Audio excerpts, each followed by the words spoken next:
Alright, so what's up everybody, BoneFPV here, doing a quick review video on the Foxeer Toothless. I've got the 2.1mm lens, it's the Nano. Got it in the BQE Pickpocket 3-inch version. Badass frame, check them out, bqe.io.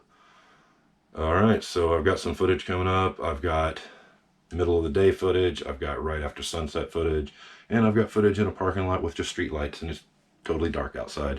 And we'll see how this thing handles it.